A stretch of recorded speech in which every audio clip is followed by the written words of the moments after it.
भाग्य बदलें गुरु वचन, गुरु कृपा क्या होती है।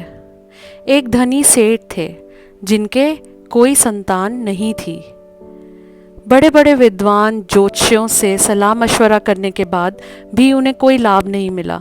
सभी उपायों से निराश होने के बाद सेठ जी को किसी ने सलाह दी कि आप गोस्वामी जी के पास जाइए, वे रोज़ रामायण का पाठ पढ़ते हैं।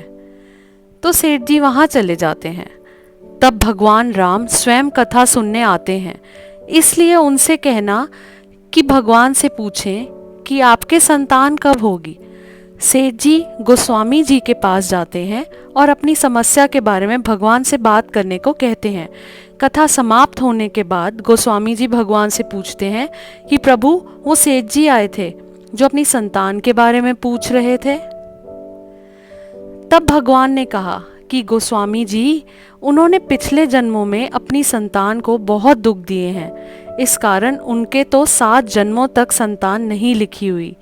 दूसरे दिन गोस्वामी जी सेठ जी को सारी बात बता देते हैं। सेठ जी मायूस होकर ईश्वर की मर्जी समझ लेते हैं। थोड़े दिनों बाद सेठ जी के घर एक संत आते हैं और वो भिक्षा मांगते हुए कहते हैं कि भिक्षा दो, फिर जो मांगोगे वो मिलेगा। तब सेठ जी की पत्नी संत से बोलती है कि गुरुजी, मेरे संतान नहीं है। तो संत बोले, तू 1 रोटी देगी तो तेरे 1 संतान जरूर होगी। सेठ जी की पत्नी उसे 2 रोटी दे देती है। उससे प्रसन्न होकर संत ये कहकर चला जाता है कि जाओ, तुम्हारे 2 संतान होगी। 1 वर्ष के बाद सेठ जी के जुड़वा संतानें हो जाती हैं। कुछ समय बाद गोस्वामी जी उधर से निकल रहे होते हैं तो सेठ जी के दोनों बच्चे घर के बाहर खेल रहे होते हैं। उन्हें देखकर वह व्यापारी से पूछते हैं कि ये बच्चे किसके हैं। सेठ जी बोलता है, गोस्वामी जी, ये बच्चे मेरे ही हैं।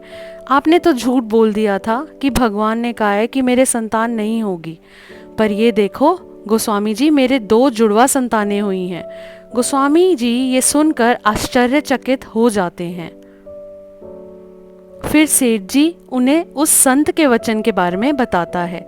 उसकी बात सुनकर गोस्वामी जी चले जाते हैं।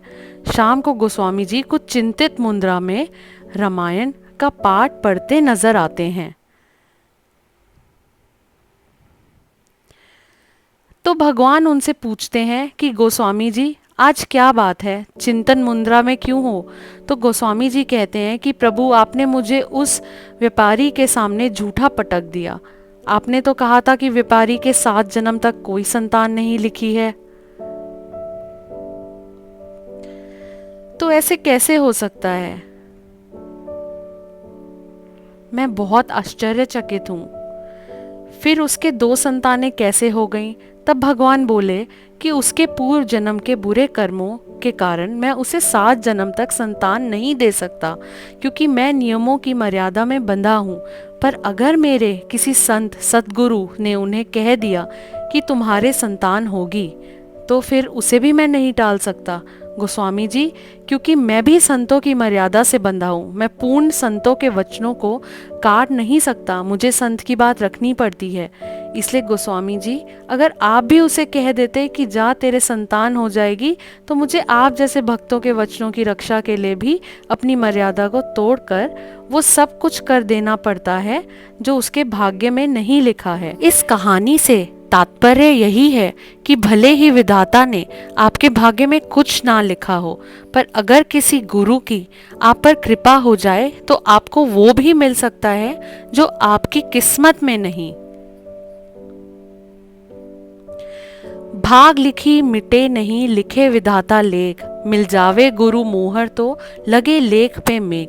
भाग्य में लिखा विधाता का लेख मिट नहीं सकता, पर किसी पर गुरु की मेहरबानी हो जाए तो विधाता का लेख भी दीवार की मेघ पर लटका रह जाता है।